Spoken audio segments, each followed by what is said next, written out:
benar ya, kemarin minggu kemarin kita mempelajari mengenai sifat garam. Berarti garam lagi.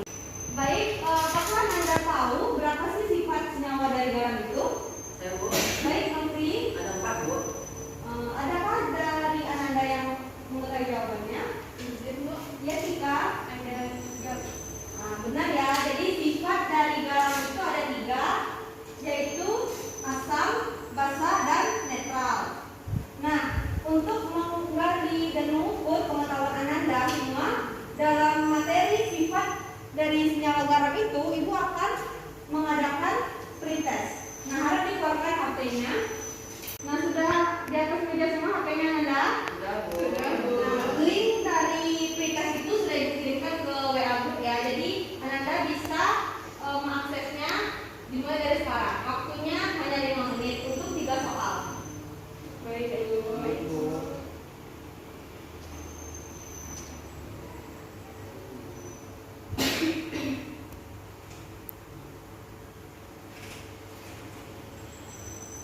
Baik, waktunya telah habis ya Ananda.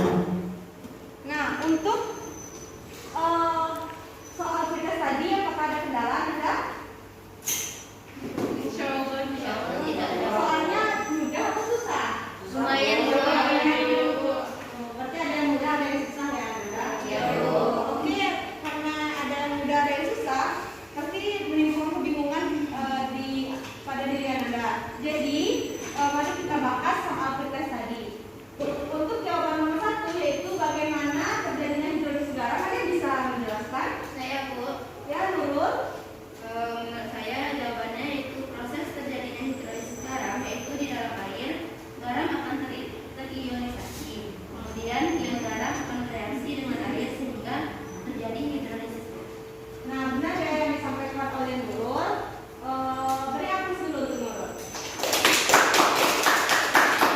Kemudian untuk soal nomor 2 yaitu bagaimana apa saja sih yang membentuk dari senyawa garam itu? Apakah Anda ada yang bisa menjawab? Ya, Nila.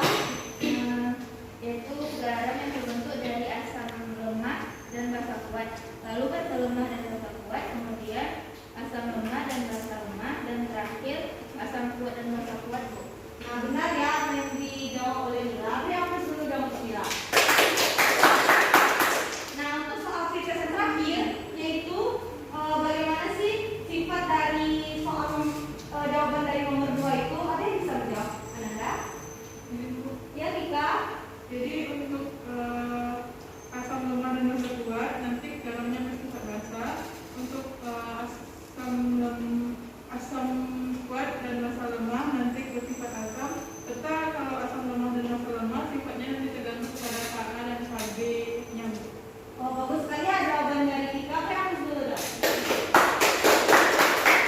Baik, setelah kita melakukan pretest, kita akan mulai masuk ke materi pembelajaran kita, yaitu pH lautan garam. Nah, pada Anda semua silakan dikeluarkan dulu alat tulisnya. Baik, Bu.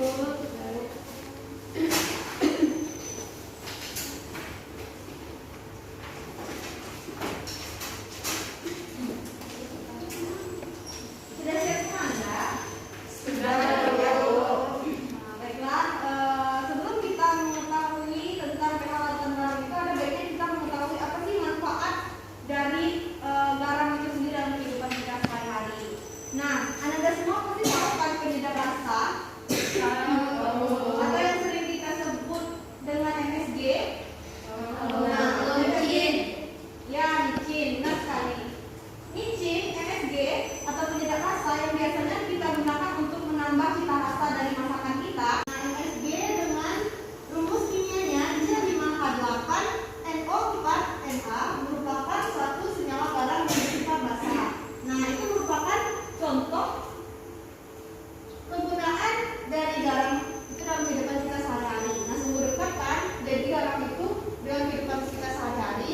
Nah, kemudian untuk garam yang bersifat asam bisa kita lihat pada pupuk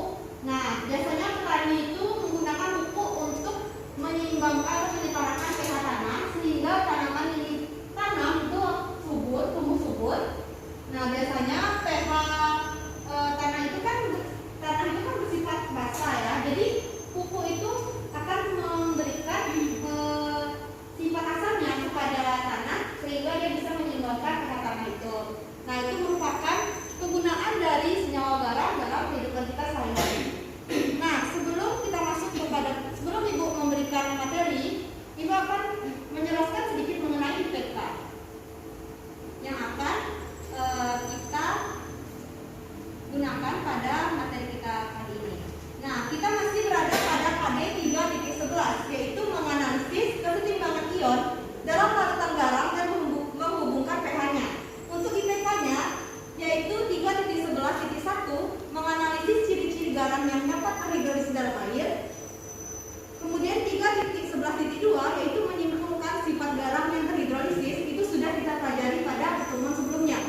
Nah, pada pertemuan kali ini kita akan mencoba mengukur pH pada hidrolisis garam tersebut.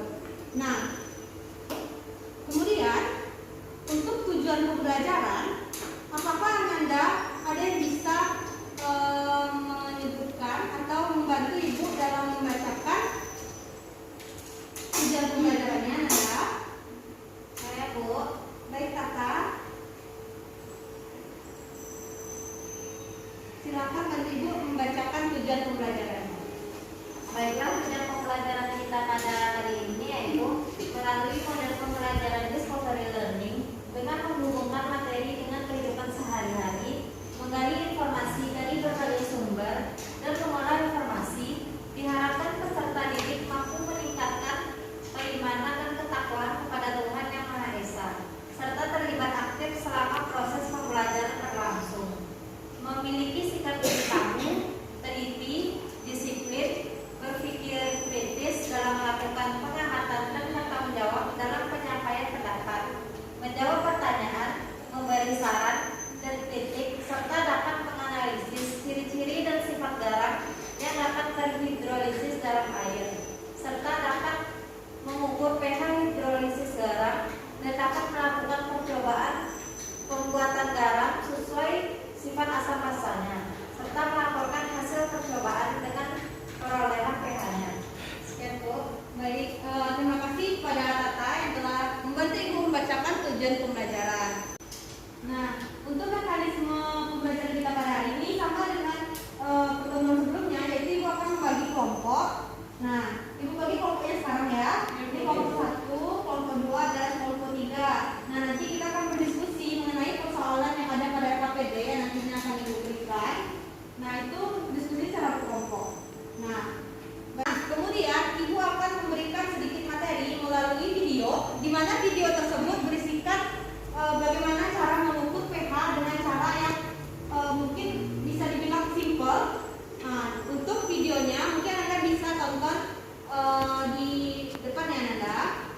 Baik, Bu. Oke, untuk suka kimia kali ini kita mau bahas tentang pH larutan garam. Soalnya adalah tentukanlah pH larutan CaCH3COO 2 kali 0,1 molar. Di mana Ka-nya dari CH3, Ca adalah ketetapan asam. Ketetapan asam dari CH3COOH adalah 1,8 kali 10 pangkat minus 5. Nah, di sini kalau kita mau tulis ya, Ca dalam kurung CH3 COO 2 kali, kalau terionisasi akan jadi Ca2+ tambah 2 ini jadi di depan 2 CH3 COO minus. Di sini kalau kita mau lihat ya, di sini kalau kita mau lihat Ca ini adalah basa kuat, kita tulisnya adalah BK, basa kuat. Sedangkan CH3COO min adalah asam lemah. Garam itu mengikuti yang kuat. Karena ini basanya kuat sedangkan asamnya lemah, maka garamnya akan bersifat garam yang bersifat basa karena mengikuti yang kuat. Nanti kalau basanya lemah tapi asamnya yang kuat, maka sifatnya adalah asam. Oke.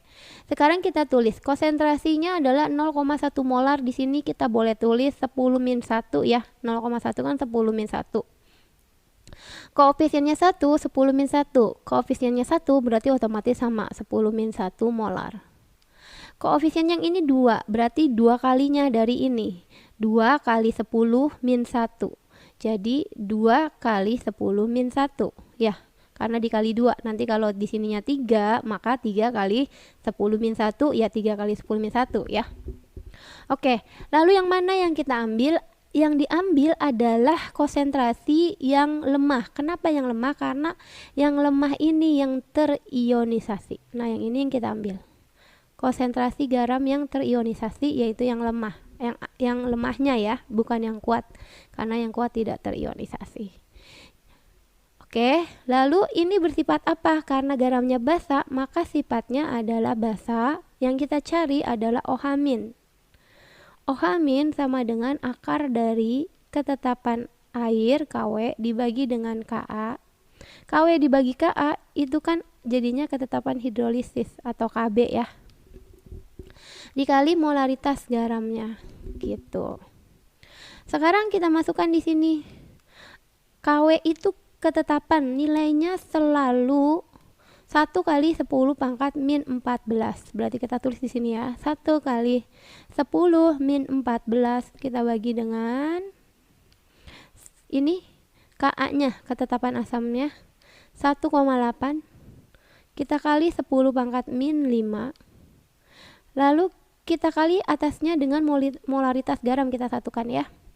Molaritas garamnya yang ini 2 kali 10 pangkat min 1. Oke. Sama dengan ini 2 bagi 1,8 hasilnya adalah kalau kita hitung tuh 1,11. Oke. Lalu min 14 min 1 dikali min 1 berarti ditambah 10 pangkat min 15 dikurang 10 min 5 berarti sisa 10 pangkat min 10 ya. Min 14 tambah min 1 min 15 dikurang min 5 jadi 10 pangkat min 10. Sekarang kita akarin. Akar 1,11 ya adalah 1 kalau kita hitung itu 1,05 ya. Ini setelah kita hitung ya. Dikali dengan 10 pangkat min 10 kita akarin. Tinggal kita bagi 2 aja. Min 10 bagi 2 jadi 10 pangkat min 5. Begitu ya. Setelah itu kita beralih ke pH. Dari OH- kita ke POH dulu prosesnya. POH ya.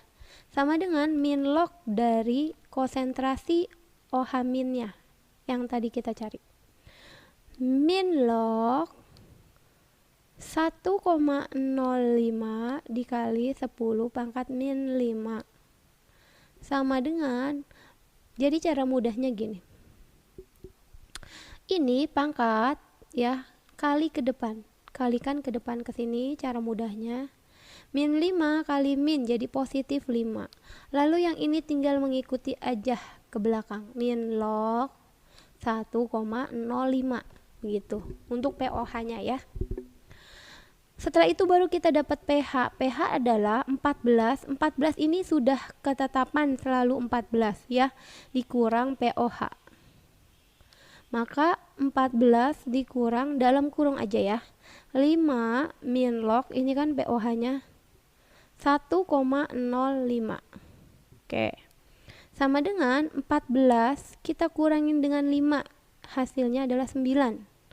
Min ketemu dengan min jadi positif log 1,05 begitu ya. Ini adalah jawabannya. pH-nya adalah 9 plus log 1,05 begitu ya. Karena garam yang bersifat basa pasti di atas 7 ya. Kalau garam yang bersifat asam pasti di bawah 7 pH-nya. Oke, semoga bisa mengerti. Nah, bagaimana Anda? Apakah sudah paham setelah menonton video dari Ibu? Atau apakah ada pertanyaan? Izin bertanya, Bu. Iya, Yadira. Mengapa ada KW itu 10 pangkat 14? Nah, untuk pertanyaan dari Yadira tadi sangat bagus ya. Apakah dari Ananda ada yang bisa menjawab pertanyaan tersebut? Saya Bu, Ya, Ani. karena itu sudah ketetapannya. Nah, benar sekali ya. Sekali ya yang dijawab oleh Ani tadi. Nah, untuk lebih jelasnya, ada yang bisa menambahkan mengapa sih KW itu 10 pangkat 14 secara rinci? Izin Bu, Oke, Nopri. KW adalah satuan keseimbangan air yang pengelolaan tersebut Bu. Jika suhunya tinggi, maka banyak air yang akan terionisasi sehingga harga KW tersebut semakin besar. Untuk soal dalam video tersebut tidak diberikan berapa suhunya Bu. Kita bisa memakai suhu ruangan yaitu 500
yang disampaikan oleh Novi tadi.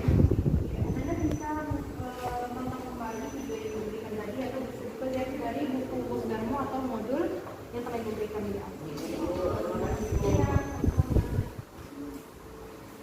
Anda semua untuk mengisi AKPD-nya, Anda bisa menonton kembali video tadi untuk melihat rumusnya dan juga bisa menggunakan rumus yang dijelaskan oleh Novi tadi, dan bisa juga mencari rumusnya di buku Musdarmo atau modul yang telah diberikan. Baik, Bu. Baiklah Anda semua, apakah mengerjakan LKPD-nya sudah selesai? Sudah. Oke, Donita untuk program kelompok untuk tampil yang hari ini tampil. Bu, saya Bu. Oke, karena semuanya mau tampil, jadi bagi aja ya, karena ada 3 soal. Jadi untuk soal nomor 1 itu kelompok 1, soal nomor 2 kelompok 2, dan soal nomor 3 itu kelompok 3. Nah, kelompok 1 sudah siap untuk menuliskan jawabannya di depan? Baik, silakan ya.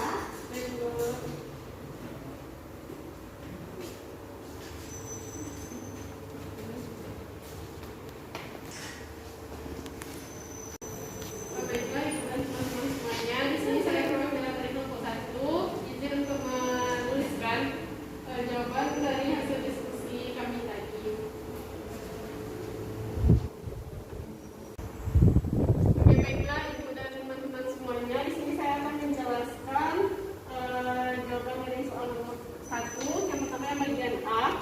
Di sini terdapat garam CH3COONA dengan konsentrasi 1 molar dengan Ka asam lemaknya CH3COOH 1 kali 10 pangkat 5. Dan kita di sini disuruh untuk menentukan pH dari garam tersebut. Karena CH3COONA ini merupakan garam yang bersifat basa, maka kita akan menghitung konsentrasi OH-nya. Garam CH3COONA ini dalam larut dia akan teriorisasi menjadi ion CH3COOin ditambah dengan Na+. Nah, untuk mencari konsentrasi OH- seperti yang sudah kita pelajari tadi, untuk menghitung konsentrasi OH- kita menggunakan rumus akar KW per Ka dikali dengan konsentrasi dari garamnya. Nah, di sini kita tinggal masukkan angka-angka yang sudah diketahui ke dalam rumus tersebut dan kita selesaikan secara matematis. Di sini didapatkan konsentrasi OH-nya sebesar 10 kali 10 pangkat min 4,5. Selanjutnya kita cari pOH dari garam tersebut dengan rumus min log konsentrasi OH- seperti yang sudah kita pelajari pada konsep asam basa sebelumnya. Didapatkan hasil pOH-nya 4,5. Selanjutnya untuk soal nomor B, di sini garamnya yaitu NH4Cl 0,1 molar dengan Kb basa lemahnya NH4OH yaitu sebesar 1 kali 10 pangkat 5. Di sini garamnya bersifat asam karena dia berasal dari asam kuat dan basa lemah. Jadi kita akan menentukan konsentrasi H+-nya.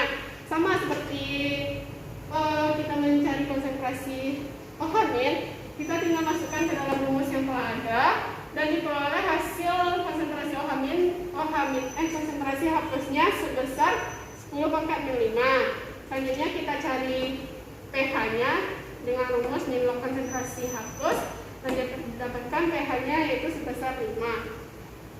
Baik Ibu dan teman-teman semuanya, mungkin sekian penjelasan dari saya. Kembalikan kepada Ibu. Baik, terima kasih para Novi dan perwakilan dari kelompok 1. Beri aplaus dulu anak-anak. Nah, silakan duduk Novi. Terima kasih Bu. Ya, jawaban dari Novi itu sudah bagus ya Anda. Apakah dari Anda dari kelompok lain ada yang ingin menanggapi dari jawaban kelompok 1? Bu, ya Nila. Mestinya kelompok 1 Oh boleh, silakan Nila.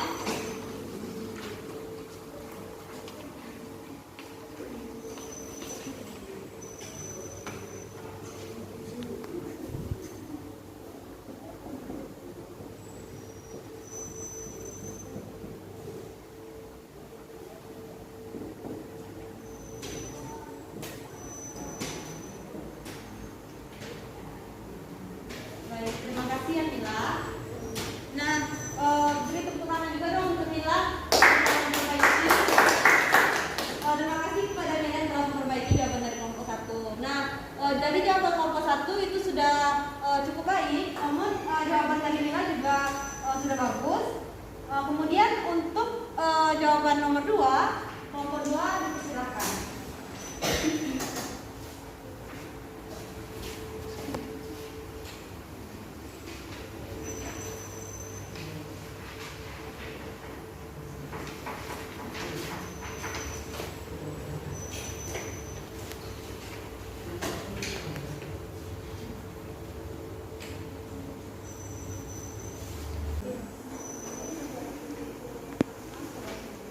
Baik Ibu dan teman-teman, ini jawaban nomor 2 dari kelompok 2. Yang pertama kita cari dulu milimol dari CH3COH dan NaOH. Dapat sama itu 15 milimol. Kemudian kita reaksikan CH3COH dari tambah NaOH menghasilkan CH3CONA sebagai garamnya. Dapat 15 milimol. Kemudian setelah itu kita cari molarnya dengan rumus N per volume total. Jadi 15 milimol dibagi 250 dapatlah 0,06 molar. Selanjutnya karena ini basah, jadi kita cari nilai OH aminnya terlebih dahulu menggunakan rumus KW per Ka dikali konsentrasi dari garamnya. Dapat 10 pangkat min 14 per 10 pangkat min 5 dikali 0,05 menjadi akar dari 5 kali 10 pangkat min 11, kemudian 0,5 dikali 10 pangkat min 10. Dapatlah hasilnya 0,7 dikali 10 pangkat min 5. Kemudian setelah mencari konsentrasi OH min, kita mencari pOH-nya terlebih dahulu, yaitu min log 0,70 kali 10 pangkat min 5 sama dengan 5 dikurang log 0,70. Kemudian setelah mencari pOH, kita akan mencari pH-nya, yaitu 14 dikurang pOH atau sama dengan 14 dikurang 5 dikurang 0,70. Dapatlah 9 ditambah 0,70. Sekian dari kelompok 2. Terima kasih Ibu dan teman-teman. Silakan Ibu Arni. Beri aplaus dulu dong Pak Arni dari kelompok 2. Jawaban dari Arni ini sudah baik ya. Cuma sedikit Ibu koreksi. Konsentrasi dari garamnya yaitu 0,06. Nah, cuma itu saja koreksi dari Ibu. Kemudian untuk jawaban nomor 3, silakan kelompok 3.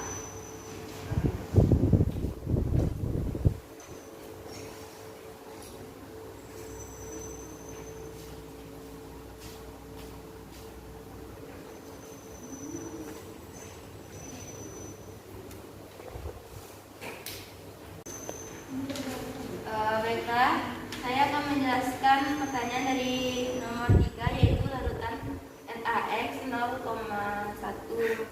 molaritas terhidrolisis 10%. Hitunglah tetapkan kesetimbangan reaksi atau pH tersebut dan pH larutannya. Dan sebelum kita menentukan kesetimbangan reaksinya atau pH, kita cari dulu untuk asam lemahnya, yaitu A kuadrat sama dengan Ka per N. Di sini nilai A2-nya itu 0,1 pangkat 2 sama dengan Ka per 0,1. Nah, untuk 0,1 pangkat 2 yaitu 0,001 sama dengan Ka per 0,1. Ka sama dengan 10 pangkat min 3. Dan untuk reaksinya yaitu NaX, di mana Na ini asam kuat sedangkan X-nya asam lemah, menghasilkan Na plus ditambah X min, di mana nilai NaX itu 0,1, Na plusnya 0,1 dan X-nya X min-nya 0,1. Dan baru kita cari kesetimbangan reaksi atau pH-nya, yaitu KW per Ka sama dengan 10 pangkat min 14 per 10 pangkat min 3. Didapatkan hasil 10 pangkat min 11. Baru kita cari OH-nya, yaitu akar dari KH dikali X min, hasilnya itu 10, akar dari 10 pangkat min 11 dikali 10 pangkat min 1, yaitu hasilnya akar dari 10 pangkat min 12, dimana akar dari 10 pangkat min 12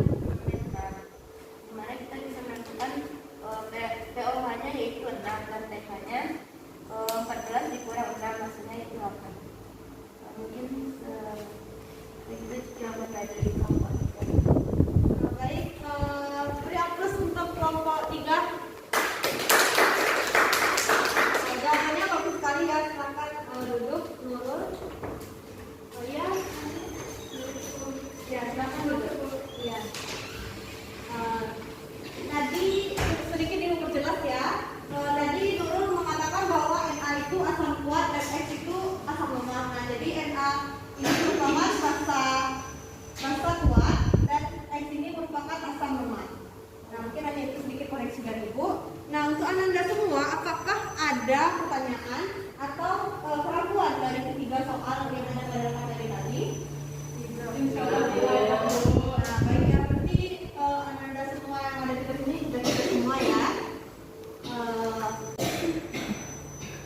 Baiklah Ananda, setelah kita melakukan diskusi tadi, apakah ada yang bisa menarik kesimpulan dari apa saja yang telah kita bahas pada pagi hari ini? Ya, Novi. Jadi garam itu dia sifatnya ada 3, Bu. Yang pertama, garam yang bersifat basah, yaitu garam yang berasal dari asam lemah dan basa kuat.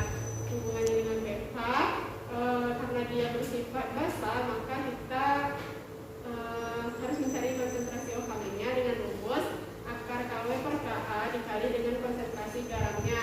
Yang kedua, garam yang bersifat asam, yaitu garam yang berasal dari asam kuat dan basa lemah. Karena garamnya bersifat asam, maka kita akan mencari konsentrasi H+-nya dengan rumus akar KW per Kb dikali dengan konsentrasi garamnya.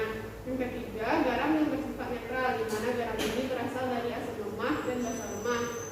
Di sini kita bisa langsung menemukan konsentrasi H+ sekaligus konsentrasi OH-nya dengan rumus akar Ka per Kb dikali Kw. Mungkin sekian, Bu. Baik, terima kasih kepada Novi yang telah menarik kesimpulan. Sedikit koreksi dari Ibu dari yang disebutkan oleh Novi tadi, garam yang bersifat netral itu terbentuk dari asam kuat dan basa kuat ya. Jadi untuk garam yang bersifat asam lemah dan basa lemah itu sifat pH-nya tergantung dari harga Ka dan harga Kb-nya. Oke, apakah Anda sudah paham atau ada yang ingin ditanyakan?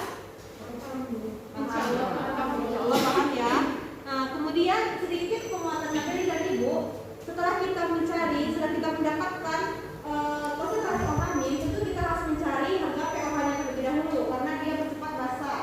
Nah, setelah kita dapat pH-nya dengan rumus min log dari konsentrasi OH-nya itu, baru bisa kita peroleh pH-nya. Nah, namun pada larutan garam yang bersifat asam, kita langsung saja mencari setelah dapat konsentrasi H+-nya, langsung saja kita mencari pH dari larutan garam tersebut dengan menggunakan rumus min log dari konsentrasi H+-nya. Tidak perlu kita menggunakan pH atau segala macam karena dia langsung sudah bersifat asam. Nah, mungkin hanya ini materi yang dapat Ibu sampaikan pada pagi hari ini. Nah, untuk post test Ibu akan tampilkan beberapa soal. Silakan Anda lihat di depan.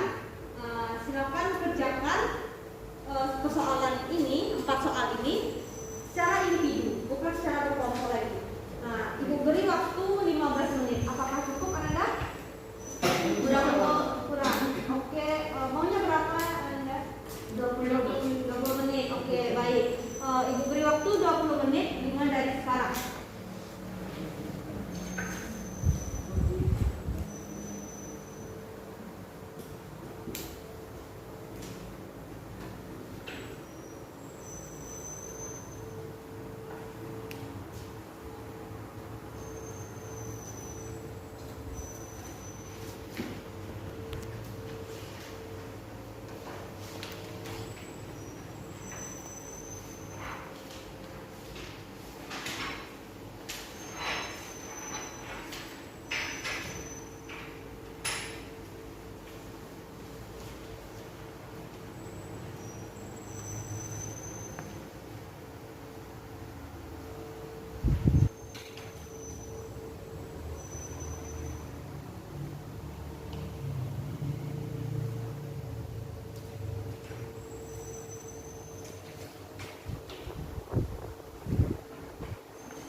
cukup aktif ya dalam menanggapi atau memberi tanggapan kepada ibu maupun temannya gitu, dan sedikit refleksi untuk kedepannya harap kelasnya dikondisikan lebih baik lagi, sampahnya diambil, kemudian kursi-kursinya juga dibersihkan.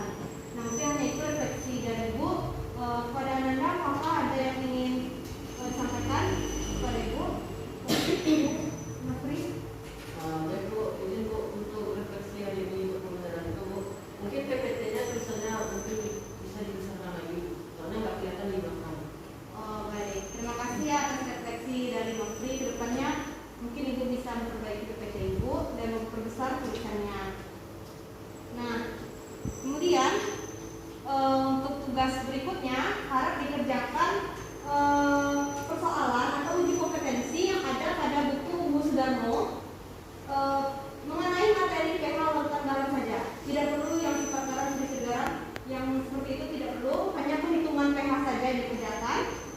Kemudian lengkapi catatannya. Baik Bu. Baik Bu. Ya, kemudian untuk pertemuan minggu depan kita akan melakukan praktikum nih.